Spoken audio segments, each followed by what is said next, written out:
Hi guys, we are so happy that you are with us today, and right now I will show you how to leave the group chat on the Snapchat app.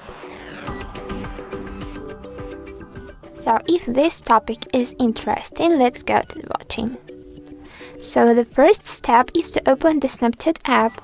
Right now we need to go to the chat section here, and as you can check, we have the only one group, so we also have a lot of different options to leave this group, but I will show you the most convenient one. We just need to hold on the name of the group and pick on the first red leave group setting, okay, option.